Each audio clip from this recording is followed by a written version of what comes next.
I'm Jack Kennedy, and they hit a lot harder in my opinion too. What is up, everybody? My name is Keelan McNamara, and everyone's got a plan until they get hit with my views. I am Hunter Boss. He just wanted to go to the distance by the looks of it, but he couldn't even do that. And this is the MMA Island Podcast.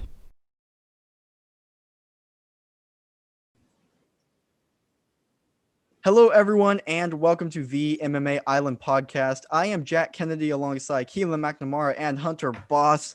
What an episode we have lined up today. A lot of good stuff to talk about. A great fight night following UFC 264. Islam Makhachev headlining against Thiago Moises.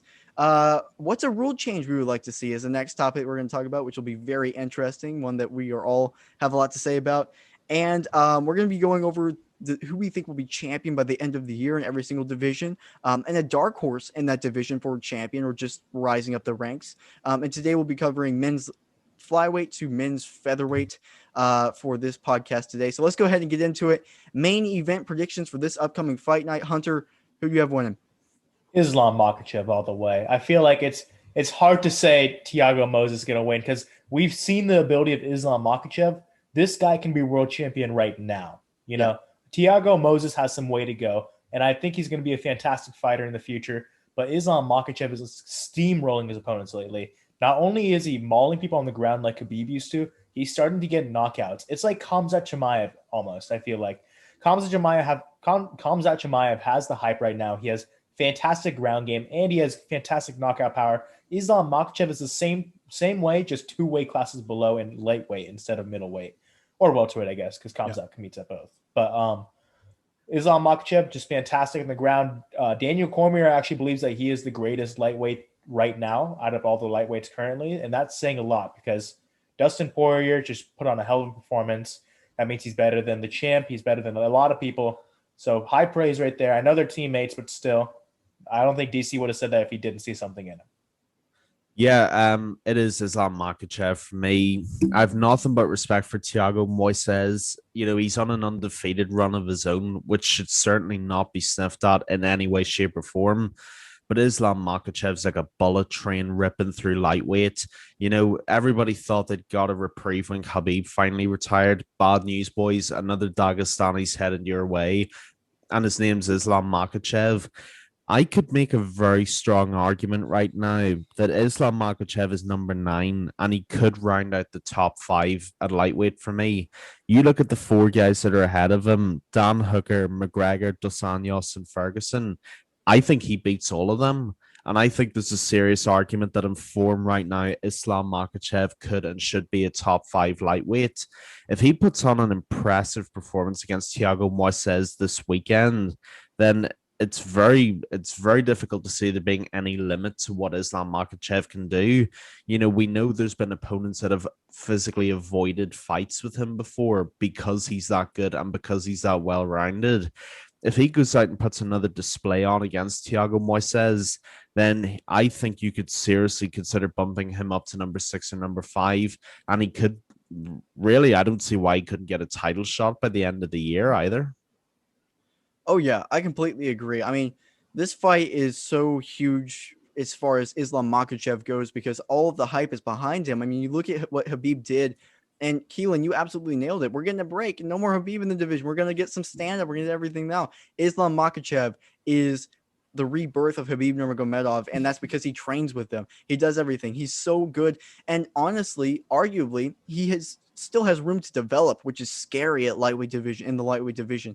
When you talk about guys that you don't want to face, no one wants to face Islam because of that stylistic matchup. So many people have avoided him to the point where Thiago Moises is in a fight night main event because obviously this wasn't originally the main event, but this is in a normal time. This would be a regular fight night main event. It's a good main event. Thiago Moises has worked his way up because he accepted this fight. No one else will accept this fight after seeing what now Drew Dober is not the highest level MMA fighter around, especially at lightweight, but he is very, very, very good. And you look at what he does on every other one of his fights, he's at least in there. Islam Makhachev just absolutely ragdolled him for 2.5 rounds. I don't know if it lasted to the third. I think it did, and then got the submission just by wearing him down. That is just so scary. And whenever you see him on the feet too, he's not necessarily afraid to be on the feet. He's competent up there. He's got a knockout before, or he's dropped someone really bad before, so he's able to be up there and be competent there. So yes, I agree with you guys. I think this is Islam's fight to lose. And really, and you talk about potentially challenging top 5 opponents. I think if he continues doing what he's doing right now, he could really start climbing the ranks at lightweight and skip a bunch of guys. This is a really rare situation he's in because of the amount of people that won't want to face him, that are avoiding him. I think if he gets a really good win tonight, like he's been doing, if he continues what he's been doing, he can jump a lot of those in between guys and get a top 5 matchup, top 6 matchup, at bare minimum, top 7 matchup. Because of just how dominant he is and because everyone else is avoiding Islam Makhachev. And if he beats whoever his next opponent is after that, the entire division is in trouble because that guy can dominate and dominate for years to come, I think. Yeah, agreed. Agreed 100%. Because we've talked about in the past here, we want the UFC to have the higher ranked people start challenging the lower ranked people. Yeah. And this is definitely the perfect opportunity to have Islam Makhachev face maybe a number 4, number 3, whatever you need to do. This is where he can come in here, because we've talked about in the podcast before. This is the best way we don't have the top ranked people just fighting each other the entire time, because they were starting to run out of fights to make. But Islam Makhachev hasn't even hit the tip of the iceberg yet when it comes to ranked opponents. So he has so many he can face here. I wouldn't hate a matchup with RDA after this if he wins this, or even a matchup with Beneil Dariush. I feel like there could be both really good matchups. That way he can skip to number 4 or number 6 right there. And if you beat a famous name like RDA, boom, you can get a top 5 match easy. If you beat Beneil Dariush, you're number 4 via beating the number 4 contender. So there's many different ways this can happen. This is a great matchup for Tiago. This is a great matchup for Islam Makhachev, and I just feel like it's going to be a one-sided match here. The way Islam fights is he fights just how Khabib describes his way of fighting. He'll drag his opponents into the deep waters and wait for them to tap, because Islam just smothers them on the ground, and when he's not smothering on the ground, he is hurting them on the feet. So this is going to be a great fight. I hope it's back and forth, but I don't see it being. I think it's going to be a one-side war with Islam Makhachev holding the spear. Yeah, as a fighter, it's one thing getting knocked out and knowing your opponent can knock you out. It's one thing going in with a Charles Oliveira and knowing you can be tapped out. It's a completely different prospect fighting someone who can drag you to depths you didn't know existed and who can just break your morale and make you want to give up. There is no feeling comparable to that. In many ways, getting finished is better because at least, you can say it was a clean loss, and it's over for you. But with guys like Khabib, we've just seen pressure and onslaught and relentlessness that we have seen very, very rarely in the past. And what Khabib has done is light up a new generation of fighter, especially from Dagestan and those regions. And these guys just blitzkrieg their opponents. They're almost like Rottweiler dogs, and they don't stop until you've given up. And that's exactly what I think Islam Makhachev is going to do. I think he's going to go out like a pit bull or a Rottweiler. He's going to attack Thiago Moises again and again and again and again until he drags him down. I wouldn't be surprised if he dragged him down on the first takedown attempt that he throws. But even if somehow he doesn't, on the second, the third, the fourth, the fifth, he will keep coming again and again. He will eventually break him. And eventually Moises is going to get to the point where he knows there is no chance of winning. And that's the worst kind of feeling. That's what Khabib has been the master of doing. And I think his heir apparent could have come much sooner than we thought it would. If Islam Makhachev puts on that kind of performance, I guarantee you there are guys higher up who will be taking notice and who will not want to be the next scalp in this guy's record. Oh yeah, I completely agree. Islam is such a talented fighter that I think we should just give credit to Thiago Moises for taking this fight, where a lot of guys, Oh, facts, yes. everyone else did not take it. So credit to Thiago Moises. I wish you the best, but Islam Makhachev, I do think, will win this fight, just like you guys. So now let's move on. And this is a fascinating topic that I think, as anyone that's an MMA fan, should at least have this conversation. There's a lot of questionable rules, especially nowadays, what you've seen that's happened, new ones that have been added, ones that have been around for a long time, that need amendment, that should either be dropped or changed a little bit. Hunter, what is your rule change that you would have to MMA? Now, originally, I was going to say maybe to implement the open scoring so that fighters know that Yeah, when they're losing a fight, they can try to increase their output and try to finish their opponent so they know they can win the fight. That can cause for more entertaining fights. But then I realized the fighter that's winning and knows he's winning might just try to play it safe. that's true. So that's the fight. I'm not going to change that as a rule. The one I'm going to change here is that you are allowed to knee downed opponents here. I think Uh, that this is MMA here. You can do a lot of things in MMA.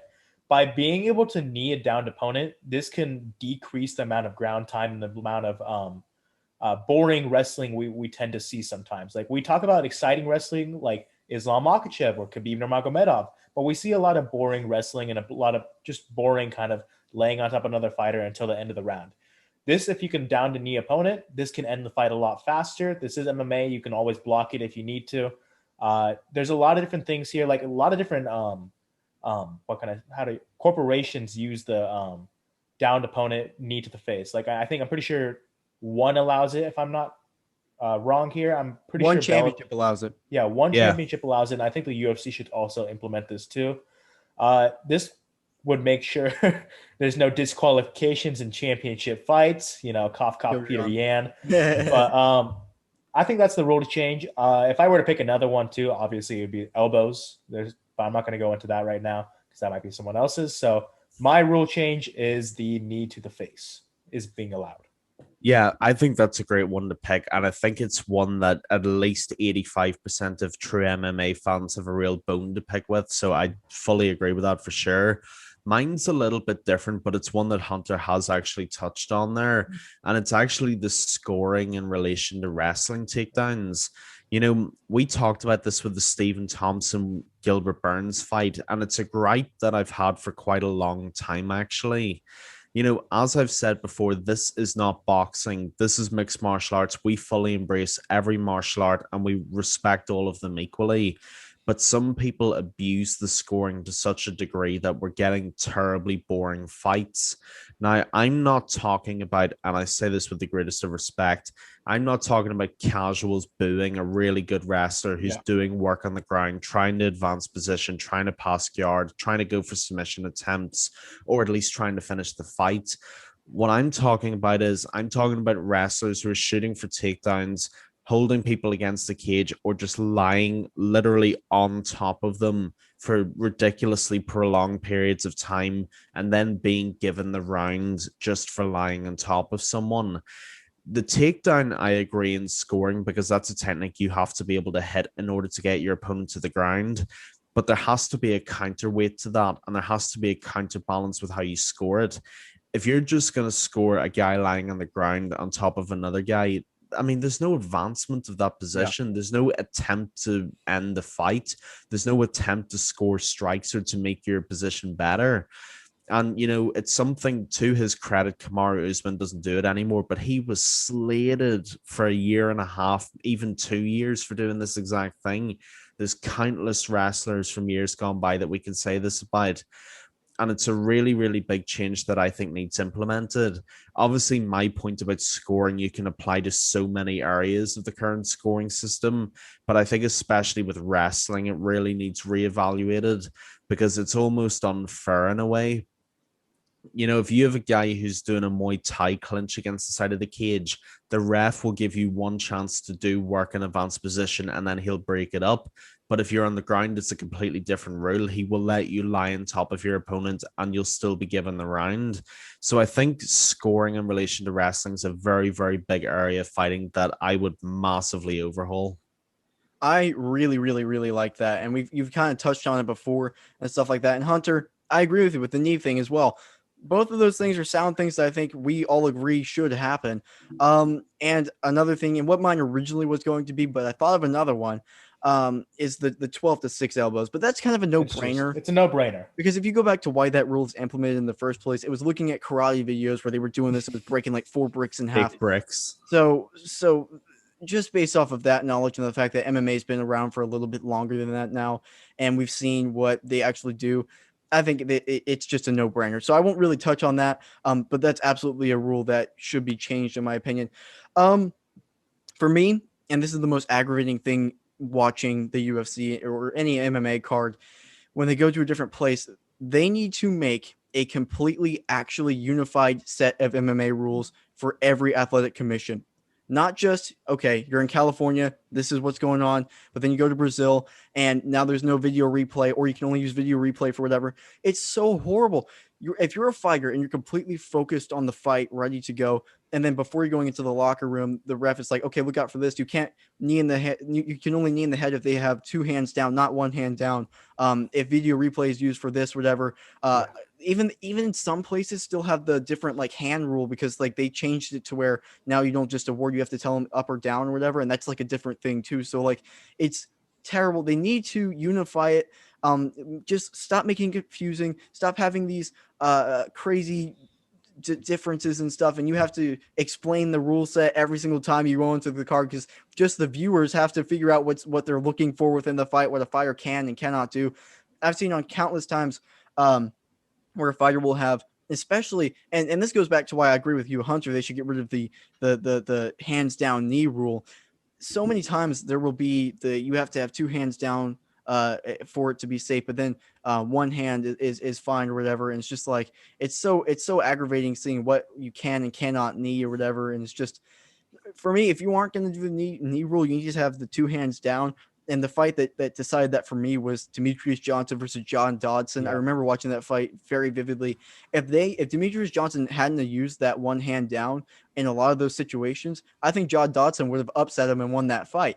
But he used that rule, and that was fine for him using that rule, and John Dodson couldn't do it. I actually think he did do an illegal knee once accidentally when it was going on, but that two-hand thing, it just doesn't make sense that you could have one here, because you're not on the ground. You just have a hand touching the ground, and people use that. Like if they have a fingertip there, they'll go to instant replay and say, oh, well, their fingertip was still touching the ground, it's good to go or whatever. So just in general, even if the rules are stupid for me, you need to have a unified set just for the fighter's sake, for the ref's sake. Honestly, we've seen referees get confused about the rules, for the judges' sake. The judges, and everybody needs to help out the judges with what's going on in MMA today. Oh, God, you never know. They need all the help that they can get. Please just let them have one set of rules so they understand what's going on. That's the biggest thing, I think. The rule change I would like to see is a complete set, unified rules for every athletic commission in the world. Wow. Guys, I got to say, your guys' shouts were so much better than my shouts. That's not true. Okay. I gotta say, okay. I know you're gonna have like defend me and whatnot, but y'all had some great shouts. I gotta say that. That's all I'm gonna say. Okay. Thank you. All right, we'll take it. I'm gonna say one more thing, like another rule change. I don't know if it's classified as a rule change, but they should add another weight class in between welterweight and middleweight. Or I feel like that's been talked about for years.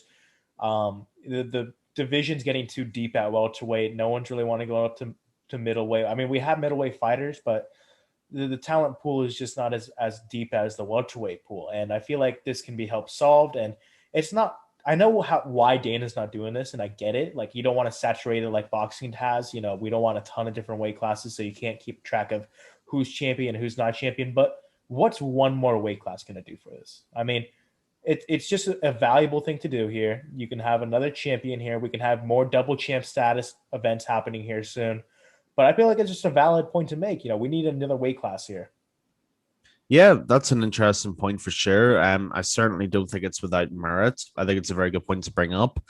A lot of my gripes really are with judges judges and referees. And, I would never throw referees under the bus, because they have the most thankless job in the world. They're damned if they do, and they're literally damned if they don't. But a big problem with, I think, more referees and judges is enforceability. And I think it actually comes back to Jack's point about the unified rules within all athletic associations. I actually think all of our points interlink through different facets of what we're talking about. I think if you have a unified set of rules, referees' jobs are a lot easier. And one thing I'd actually love to have, even though it's not a rule change, I'd love to have referees have a GoPro camera on them, so you can actually see the fight from their perspective. I'd really like to see that come in. But there's so many fights I can think of where fights should have been different because referees didn't enforce the rules properly. Like one fight that, like, I always try to be biased and as fair as I can, of course. But one fight that always riles me massively is Holly Holm, Jermaine Durandamy. Like, Holly Holm got punched after the bell twice, and at least bare minimum, one of those should have been a point deduction. That happens. Holly Holm gets the belt that she deserves. Instead, we get Jermaine Randomly refuses to defend it, drops it to Chris Cyborg. Referees need to start enforcing rules better. Granted, perhaps the rules should be clear. If Jack's points brought in, then that should not be an issue. But referees seem really, really reluctant to enforce rules. Actually, one other rule that just literally just came to mind there. I want Trevor Whitman's gloves as well. Yeah. I'm Hey, fed up with for real, fingerless for real, gloves yeah. too.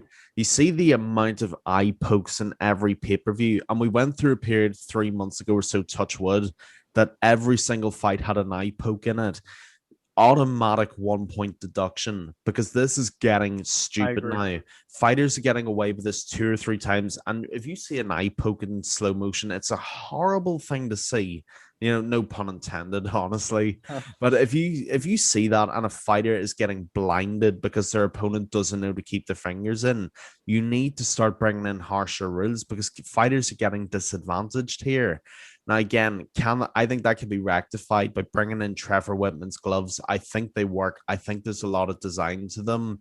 So to sort of sum up where I'm coming from, a lot of my rule changes are sort of slightly smaller, but I think all of us have made really, really good ideas there for sure.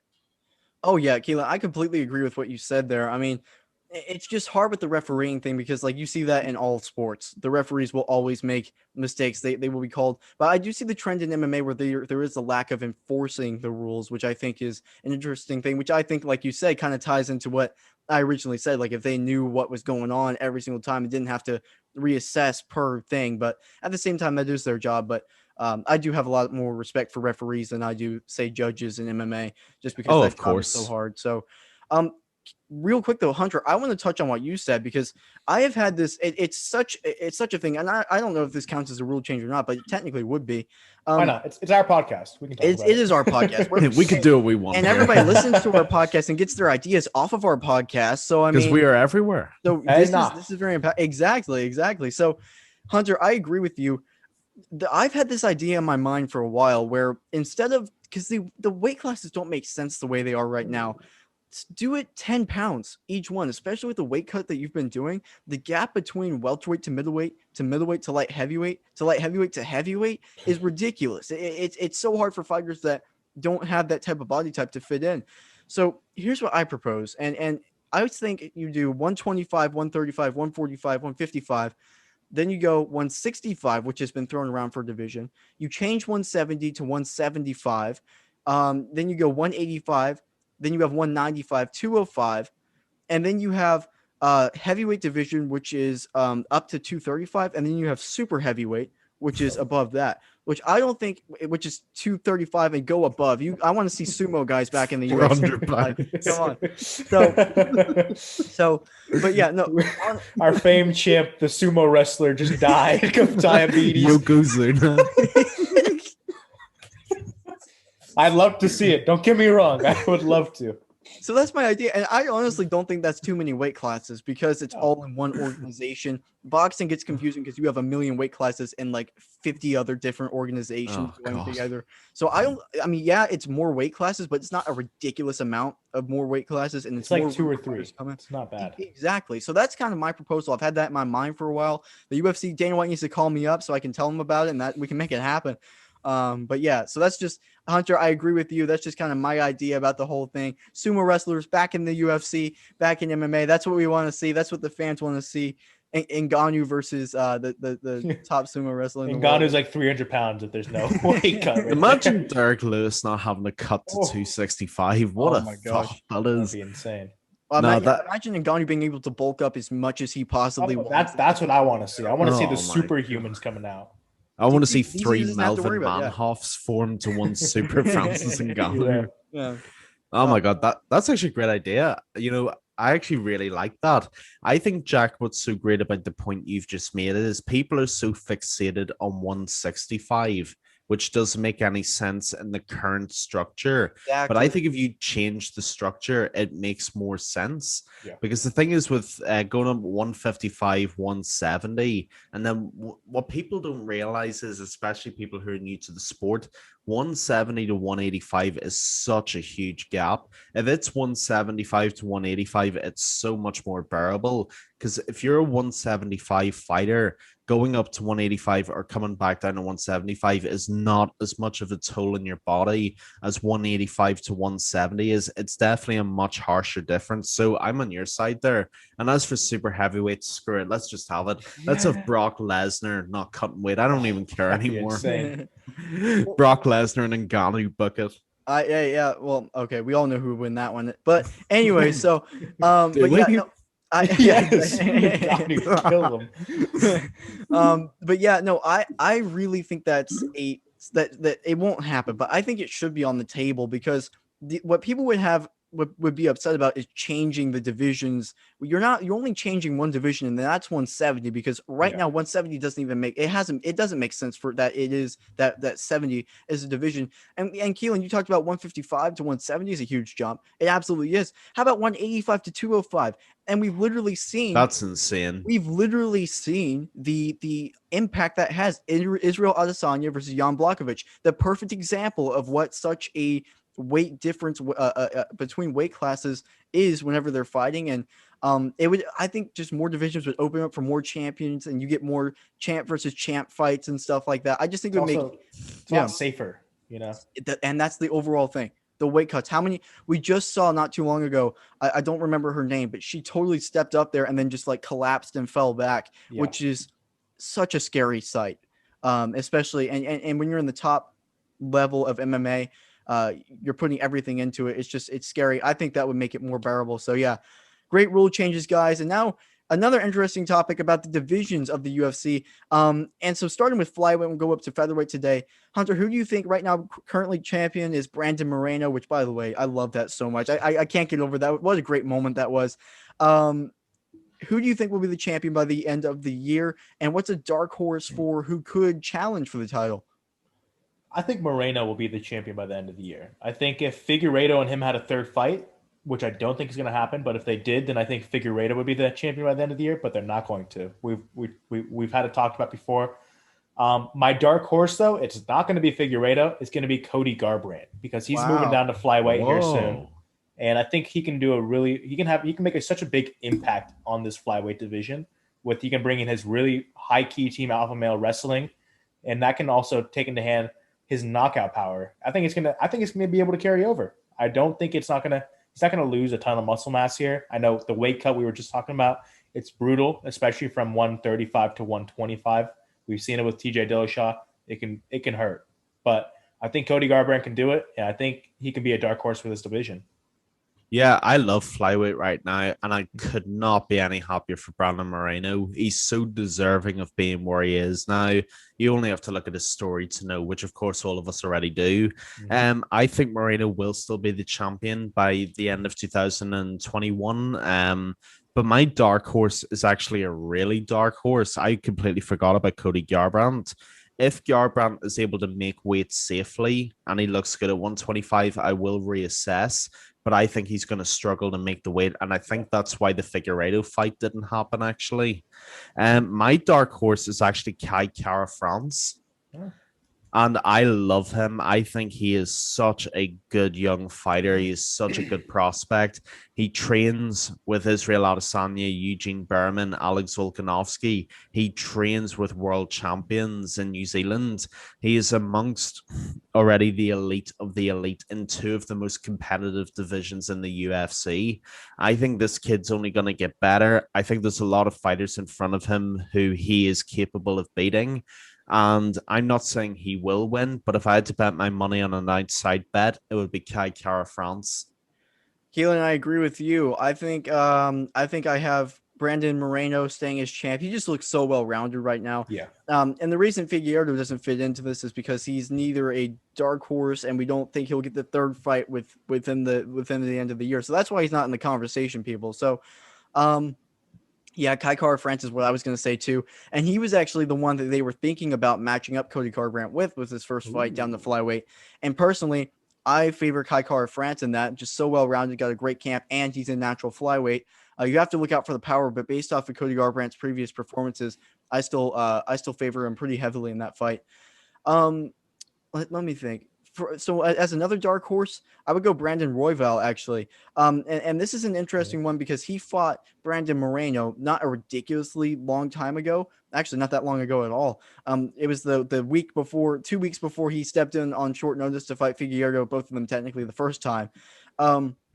And Royval lost in the first round, but it was he wasn't getting completely outclassed by Brandon Moreno. It was more of an injury submission kind of deal.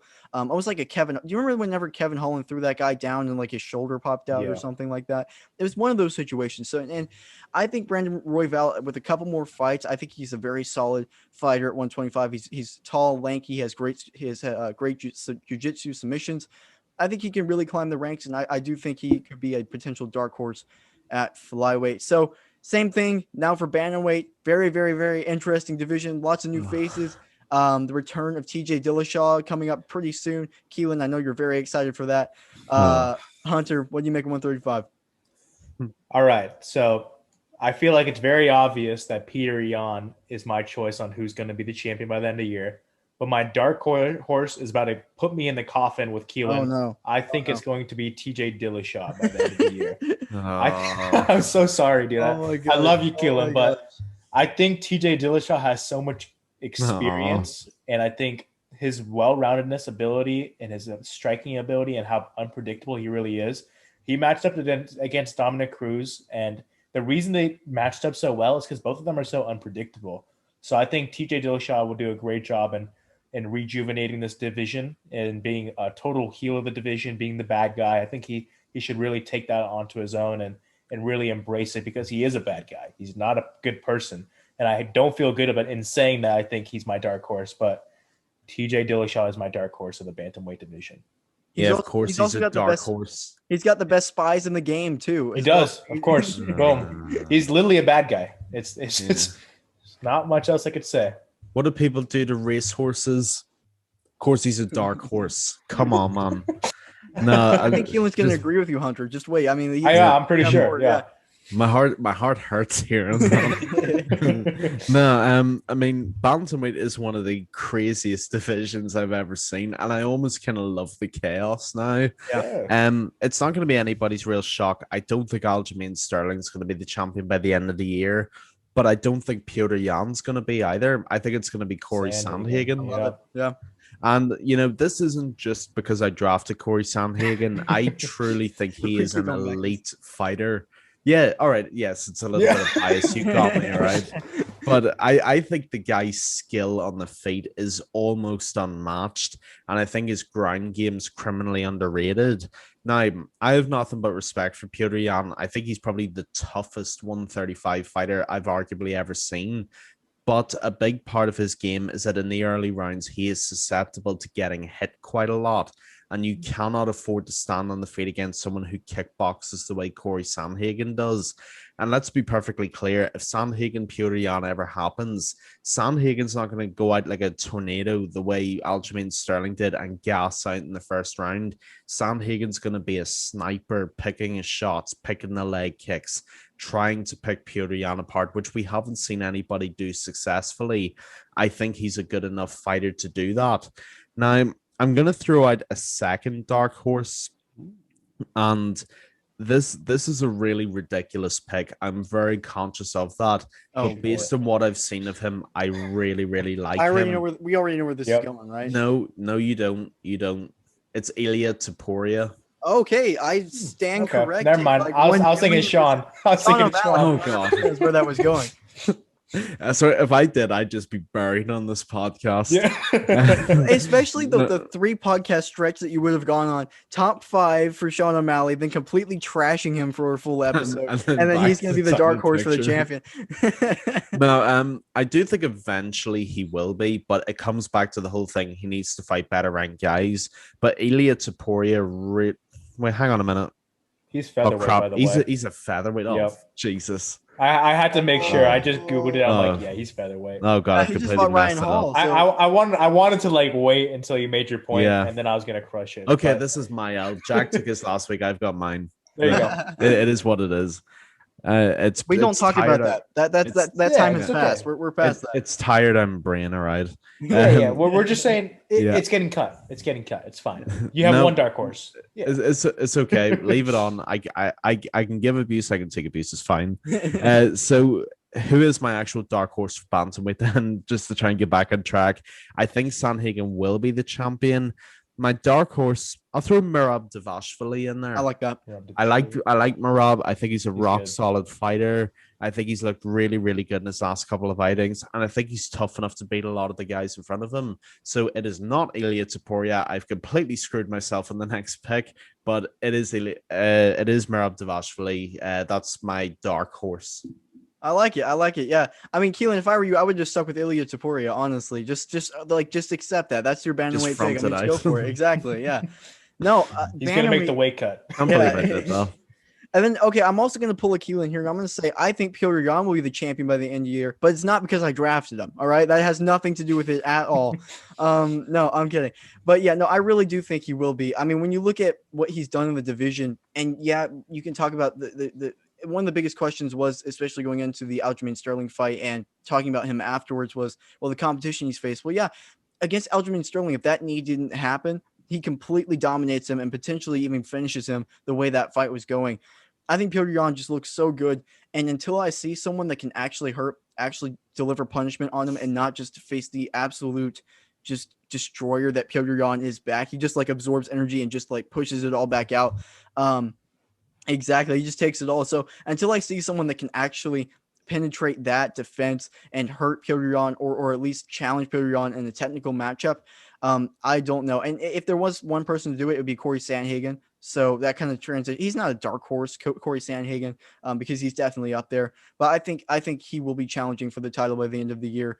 I think he gets past TJ Dillashaw fairly easily. And obviously, we'll have a lot to talk about for that fight. That's going to be such a crazy fight. But yeah, as far as dark horse goes, I love the Merab shout out. I really do. And that's actually who I was kind of thinking too. It's an odd choice because he's not very highly ranked. But when you talk about guys that are so well-rounded, he really fits that picture. And at bantamweight, a splash of that with the solid wrestling and the solid striking, it can make a real difference in that division. So yeah, that'll be my pick. And now we're on to featherweight, which we just keep ramping up in these weight classes. It just keeps getting crazier. Hunter, what do you think for heavyweight or not heavyweight, featherweight? Yeah, bit of a difference. Then. So I think by the end of the year that Max Holloway will be champion.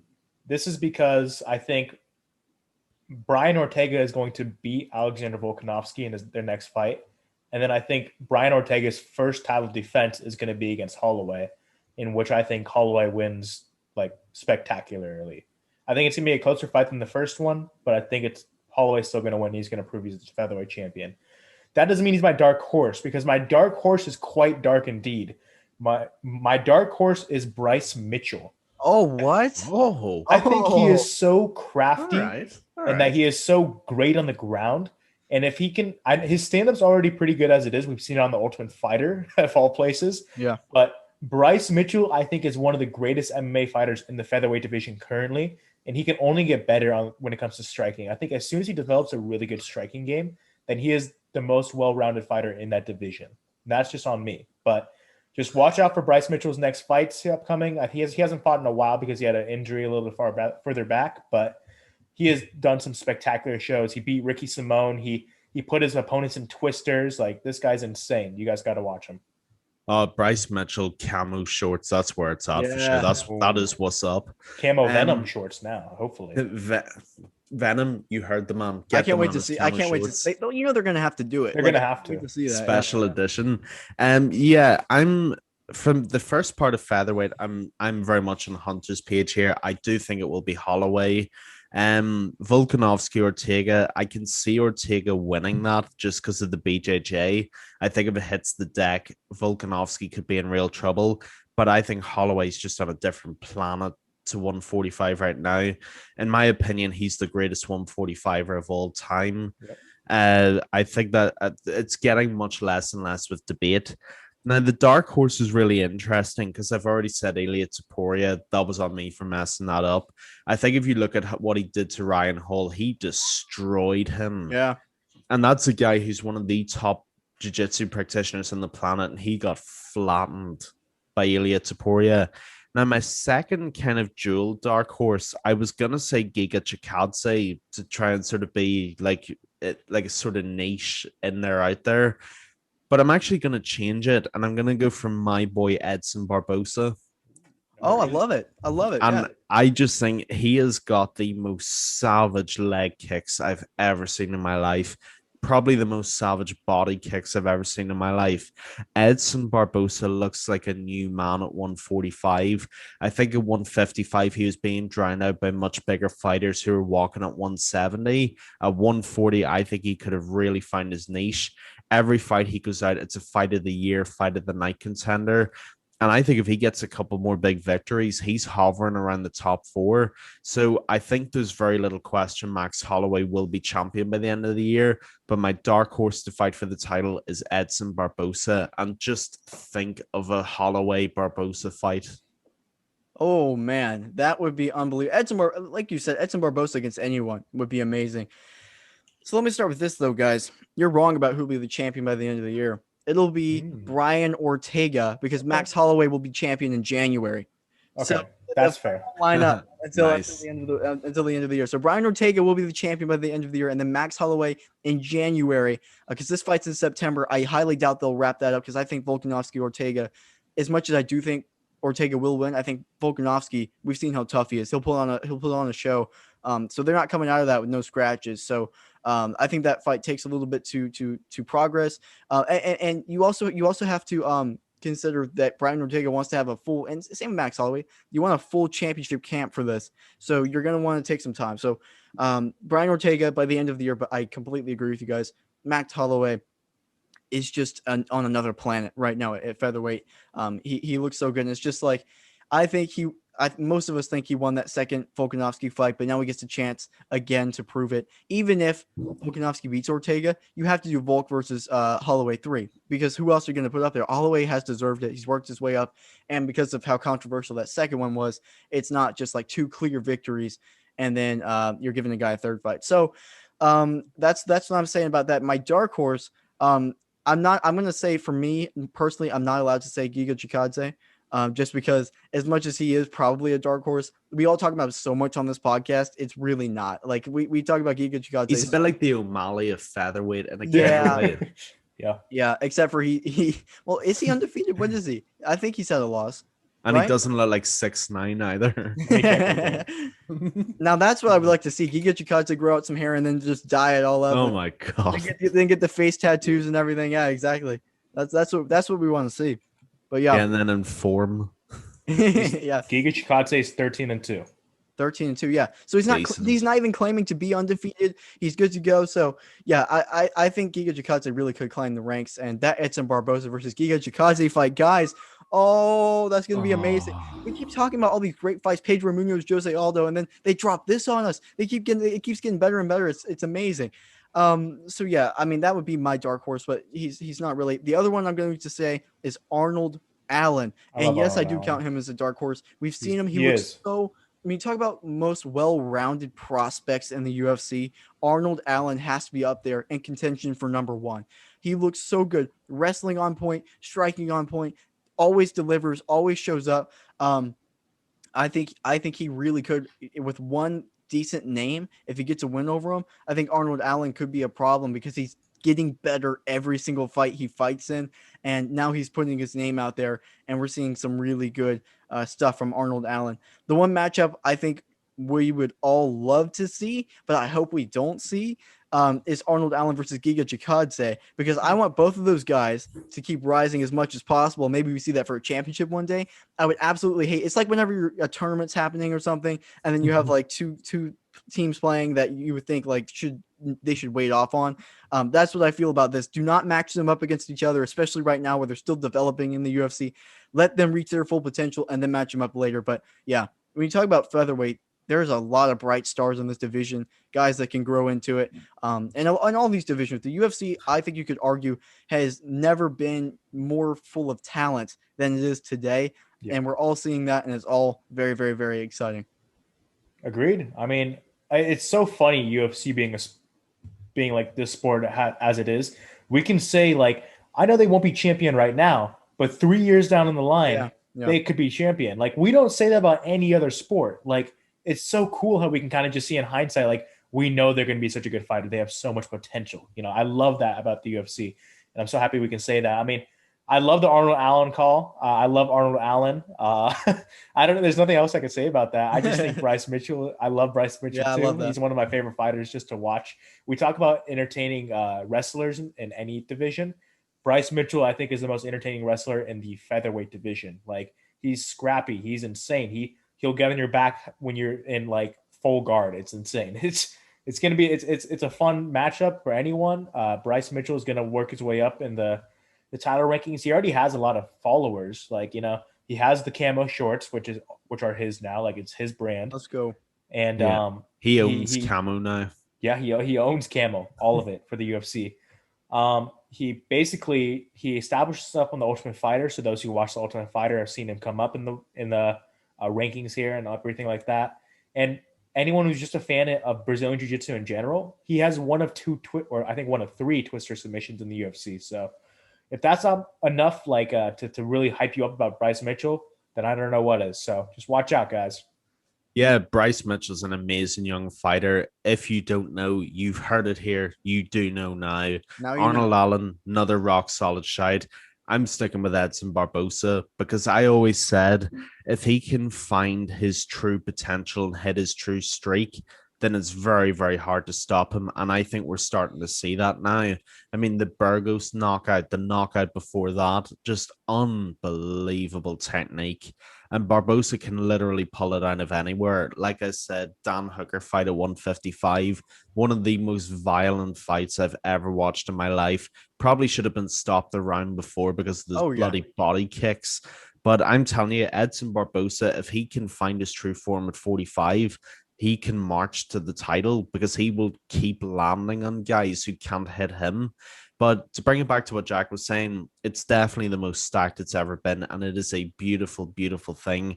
And that in turn goes back to what Hunter was saying about the top guys fighting the lower guys, because there's no real such thing as lower guys now. It's becoming far more even. We used to really have a top four and then the rest in every division. Now we've got 1, 2, 3, 4, 5, all the way up to 10, and you can interchange any of those names, and that's the best way for it to be. It's perfect. Like at 145, we could probably give 3 different matchups for each fighter just because the division's that good, and it's just a perfect situation to be in, and it's a matchmaker's absolute heaven. So Sean Shelby, be grateful for what you've got. Oh, we all are grateful for that. I mean, just kind of mixing both of your guys' points. I mean, when you talk about, we just off the top of our heads listed 4 potential dark horses for the featherweight division, and there's more, and we didn't even list them. These guys are not even in title contention yet, but by the end of the year they could be, which is just how crazy not only just the featherweight division is, but what the entire UFC is. And just it's a bright future. We say this every podcast. It's a bright future for the UFC, still growing, very, very, very exciting. And what a podcast, guys! Great podcast. As always, everyone, thank you so much for listening. Please make sure to like and subscribe on YouTube. Listen to us everywhere. We are literally everywhere, including iTunes and Spotify. Make sure to check us out on Instagram at mma.island and check out our website, mmaisland.net. Again, everyone, thank you so much for listening. Amazing podcast, guys. Thank you, guys. Amazing. Thank you, everybody.